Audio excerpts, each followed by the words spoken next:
Welcome, everybody, to Moving On from Deconversion, Reconstructing a Life of Purpose through Humanistic Principles. I am David Teachup, which you probably already know since you're at my site. But thank you for listening here. For those who heard this at NanoCon, thank you for being there and taking the time as well to have a re-listen. Odds are this is probably going to be a little different than you experienced there, and that's just the fun of giving things in different venues. So by all means, take a look at the information that is here, the notes, the further reading especially. And if you ever have any questions, and this goes for everybody who is encountering this, any questions, by all means, reach out. Happy to give out resources. And of course, there's always mental health coaching that I provide. And if you are a paid subscriber, you get a discount here. So with that, let's go into this process of what it means to move on from and create a new life post ideological dogmatism of any kind. And the thing of it is, you didn't just stop believing something. This wasn't, I don't believe in Santa Claus anymore, drat. It's, you lost the system that provided a structure for who you are, who you believe and you connect to and belong to and with, and what it is that you're going to do next. Part of that's ethics, big part, but it's also just, how do I go about making decisions now? How do I decide what's important and what to do moving forward? So this is for everybody who is really in this process, whether or not you are at the beginning of it, you're struggling in the middle of it, or you've left it behind, but now it's like, okay, well, what do I do with the rest of my life? And while I won't be able to necessarily let you know exactly what to do with the rest of your life, I can say that with these principles, you'll have perhaps not a full structure for everything, but certainly the beginning parts of, well, doing what you've always been doing. And that is determining your own sense of meaning and purpose. So with that, we're going to be looking at three things. What is humanism? Kind of looking at what is religious trauma and why it's so difficult to work towards this new meaning-making process after having left. And, well, for one, humanism is a kind of progressive, not to be confused with a political, but a progressive philosophy of life that, well, it's obviously without supernatural or theistic beliefs. And it frankly affirms your ability to responsibly live an ethical and, well, fulfilling life. It's on you. You don't have anybody telling you anymore. Of course, small caveat there, even with somebody telling you, you still had to say yes to it. And while obviously there are a lot of influences in helping you to make that decision, particularly under a dogmatic social group, the reality is many of those influences exist even now. They're just a little different in content. But nobody lives a life that is absent of people telling them what you should and shouldn't think, do, and believe. Shoot, turn on the internet. It's pretty much the totality of what it means to be on social media is people telling you, here's what I think, and you must therefore agree. Okay.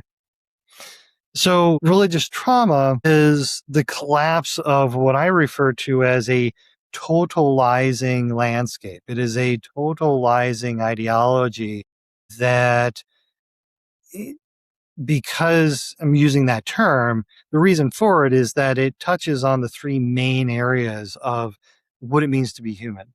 Not only your identity, but also your social connections and the activities that you engage in as a living creature, your behavior. And it touches on and gives a often dogmatic structure for what those look like and how to think about them. And so in that collapse, that's the trauma. The trauma is the after effects then of working forward in a barren, seemingly, we'll get to that in a minute, but seemingly barren land that you now have to build back up again. And it's difficult precisely because of that. It's difficult because those three areas, the self, the social, and the behavior, have been unmoored seemingly from how you have always done it before. And hobbies, that ideological hobby, the thing that you just do because you do it, because it's an extension of who you are, has been lost. And that's what we're here to do is, well, redo it a little bit, provide a different way of addressing that. And we'll be doing so by looking at humanism, looking at Buddhism in particular, and notions of naturalism when it comes to ethics and the nature of self and social connection, and then Stoicism when it comes to human activity. And again, these are all my preliminary, kind of things to start with. You can pick and choose. You can, you know, reflect on as to what principles would be meaningful to you. Part of this is the ongoing dialogue. It's the frankly joy of exploration and discovery that you didn't have before. Or at least the exploration was told to be wrong. That asking why was itself a problem and possibly, depending on which circles you walked in, a sin. So let's go forward.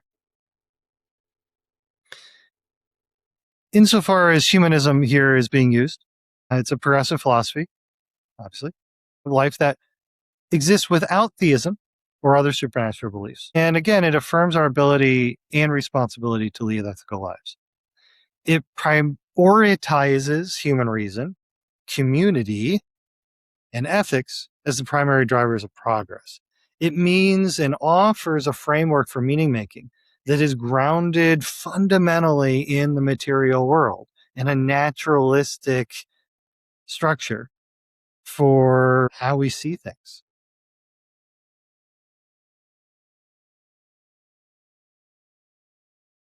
And so, why humanism? Well, because, humanism touches again on all of these three things: the self, the social, the agency, and behavior. And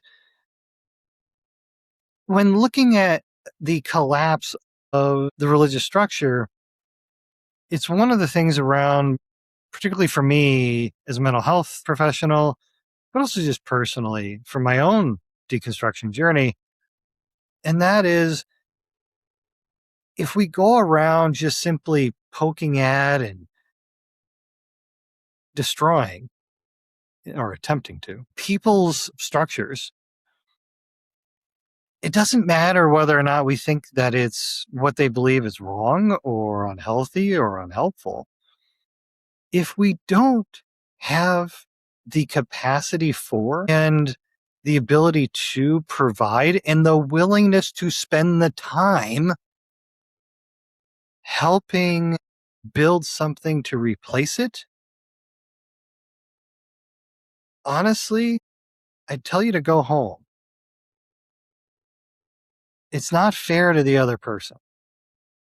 We are human beings. We don't have the luxury in a naturalistic, biologically embedded nature of who we are to not have a structure for moving forward in our lives.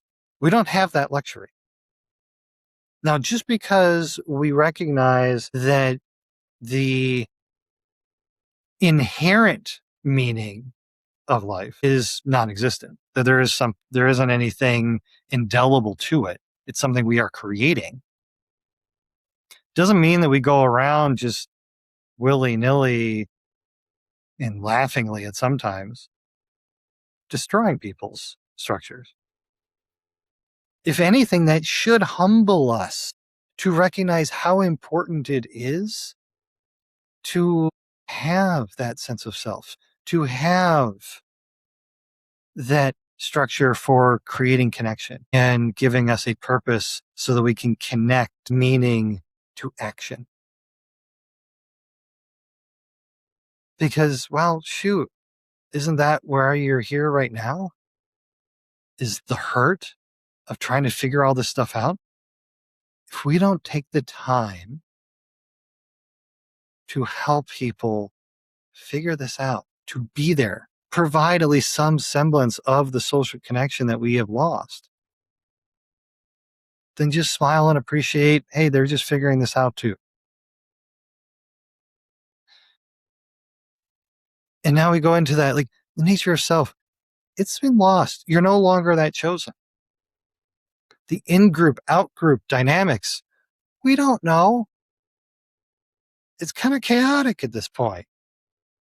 Who do I belong with? It's not whether, it's with whom. And of course, when it comes to agency, well, shoot, we no longer have that divine will. So, shoo, now it can be that increase in anxiety, that uncertainty, what can be referred to as decision paralysis for, well, what am I supposed to do now? What is this meaning thing that I used to be handed? Now I have to create it myself? That's a heck of a lot of work. Yeah, it is. It can be. But it can also be a lot of fun. So, in those three areas self, relationships, decisions, behavior we're looking at the self through the lens of Buddhism and the concept of non self or flexible self. Get to that in a minute. Relationships, fundamentally grounded in naturalism and a empathy that is itself informed by evolutionary psychology. And of course, when it comes to decision making, well, it's finding that stability through, at least I think it's helpful amongst others, if that of Stoicism. And Stoicism is not here meant to be this kind of like, I have no emotions. One, that's impossible anyway. Everybody has them. But two, that's just such a ridiculous caricature of Stoicism. It's just not true. Uh, and instead, really what Stoicism boils down to is this kind of taking responsibility for the effects that you do have, even as you also recognize that you can't control the outcomes. So, very similar to that kind of detachment that Buddhism talks about as well. So, the self through Buddhism, leaving the religious dogmatism, that authoritarian structure. One, it tells you that you are a single self, that you are perfectly, encapsulated by, well, previously sin, nature, you're lost. And now you are, well, basically just a carbon copy of Jesus, at least as far as Christianity is concerned. For it is no longer I who live, but Christ who lives in me. It's self annihilation in many ways. And it only really kind of works, sort of, not really, but still, but it only works because of this notion of a singularity here. No, no. The self is largely a one dynamic process. It's not a static essence. It's not a fixed soul, certainly. Instead, we're focusing her on a flexibility to build an identity and, in fact, identities that are based on values that we explore and determine how they work for us, how we understand them in our lives. Understanding as well, then, that there's a lot of flexibility and uncertainty here as to how we juggle all the things that we care about because we don't have that dogmatic label anymore. So, what's helpful though here, especially, is that yourself, plural, is a kind of sifter for determining the connections between the social context that you find yourself in and how you want to relate within it. And the thread that connects them are our values.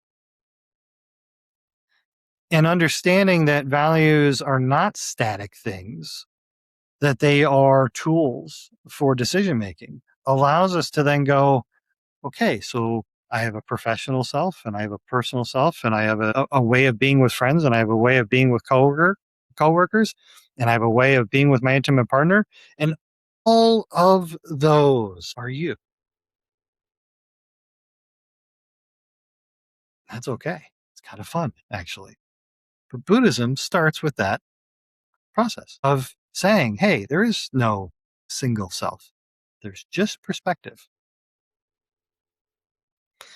And that's where we go into really in relationships. So you have this amorphous, fungible, self that's figuring out, okay, I'm here now. Here's the things that matter to me. Here's how I'm going to support them in connection with others. So how does that work? Naturalism. It's just this. And of course, everything else that's connected with it. We are social primates, wired for empathy and cooperation through millions of years of evolution. A bit older than all of us. And within that, a naturalist view recognizes that our kinship with literally all living things, DNA, provides a secular basis for universal human rights. That we want to pursue flourishing, not just surviving. And what does that look like in practice? What are the social systems that we build together from the ground up to provide the means for doing so in a way that is flexible and independent enough for the variety of people that exist? That rather than being assigned a tribe, that you in fact choose it. That rather than being told, you're in, you're out. It's the recognition that just like you have multiple selves, so does everybody else. And that we can connect with people in many different ways, even if we don't necessarily connect with all ways. That's what brings the variety of relationships to life. That through empathy, connectedness, shared values, these things build that community and are the blocks that we build our connective future upon. Because we're in the same boat. We're in the same boat with the people who agree with us. We're in the same boat with the people who don't. We're just trying to figure this stuff out. So let's do it together. And speaking of then doing it, of course, my teenage brain now is kind of chuckling. But anyway, we're working our way through Stoicism then. And obviously, like with Buddhism, like with naturalism, very much encourage uh, far more study than what I'm giving it right here. This is not a comprehensive overview of any of these three things. So, Stoicism, though, provides, frankly, an anchor for decision making because it recognizes that having an effect doesn't mean being in control. Let me say that again. Having an effect on something does not mean that you control the outcome. The effect you may have on something is variable, but it's never nothing and it's never everything. So instead of seeking that kind of divine will that was everything, supposedly, we shift our focus entirely to what is within your power, your character, your intentions, your action, because it's less about getting it wrong, of falling short, sinning, and then instead it becomes something you can work with. It's not an impossible standard. There's just being human.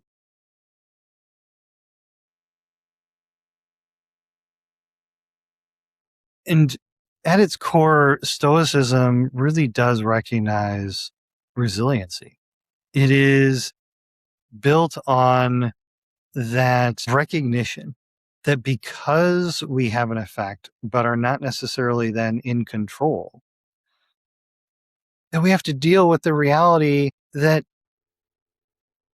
things are going to happen anyway, that you and I don't matter in a intrinsic way. We matter through the creative process that is our ongoing life and the decisions we make and the relationships we have and how we treat one another. It is the opposite of disempowerment. That's what dogmatism did. Dogmatism says it's either all or nothing. Stoicism, embedded within naturalism, recognizes that it's never one or the other. It is always something in between. And yeah, that may be disconcerting at times. It's certainly not easy, but it's what we have. It's an honest appraisal of what it means to be human.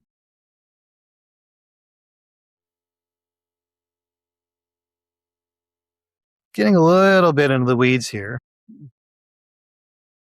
add a little extra here as to what it means to have this totalizing structure. But this also sets up what to do going forward. So we have here from personal construct psychology, and again, definitely more reading on that, but we basically see the world in our way of working within it through constructs. And recovery requires basically shifting these templates of our mentality. And we do that as naturalistic scientists. We are constantly testing our understanding of the world and who we are through the behaviors that we do. We're effectively behavioral hypothesizing. We are looking to see what happens when I do this, and what about this, and what does this mean? And these kind of incremental changes is exactly what we mean by flexibility and pursuing something new. So, for instance, rather than looking at failure from a religious construct as being sin and therefore error, we can look at it as a learning opportunity. That the future, rather than being a divine fate and determined by prophecy and divine will, is that, oh, we've got human agency and it's all probability. Figure this stuff out. That uncertainty, rather than being a lack of faith, is really the space for curiosity. And that sense of belonging is not about forsaking the assembly. It's about choosing the people that you call family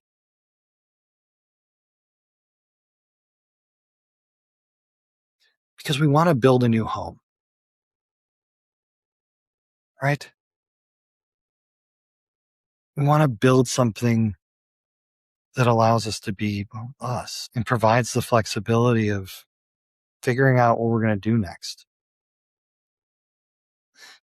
And that integrating Buddhism and naturalism, Stoicism, among many others, is the process of reclaiming your agency and constructing a reality that honors your reasoning capacity and the humanity that never was left behind. It was never left behind. You didn't lose it.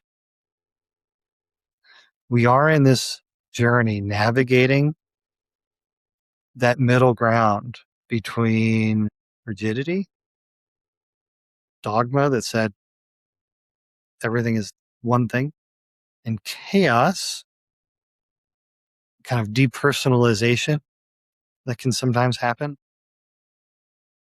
What the in between? And yeah, sometimes there are some rapids. This is a lifetime journey,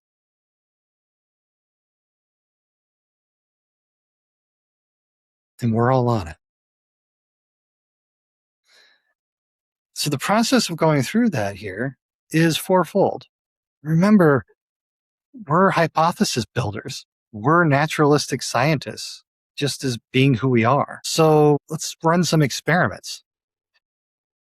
Let's be curious about what and how we think. Observe, identify, I'm thinking about this. Okay. All right. Well, the thought is just the thought. So it's not a command. So, okay. Well, I have this idea of how things are. Okay. Hypothesis. I'm going to figure out what is important to me, my value, and determine, okay, here's something that I can do to support it. All right. Okay. Figured this out. I've identified a possibility. All right. Micro test. Engage in small experimentation. See what the consequences are. It's not necessarily positive or negative. It's just feedback. It's just letting you know I did A, B happened. What does B tell me about my understanding of the context of that I engaged in and how well my understanding of it was? See, let's find out. And then as these things happen, we integrate and we update our worldview. Welcome to being a humanist scientist. It's seeing your life as a constant experiment for growing understanding. It's seeing your life as a constant question to be answered.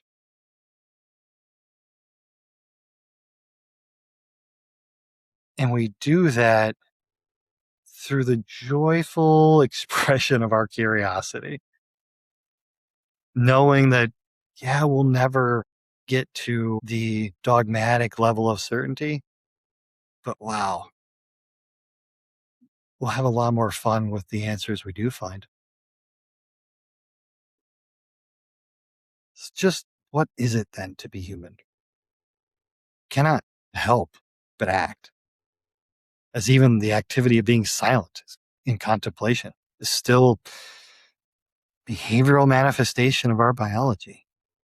So the real question isn't what we do, but in what direction are we going? What are we doing? What matters? And how are we showing up to support it? Thank you.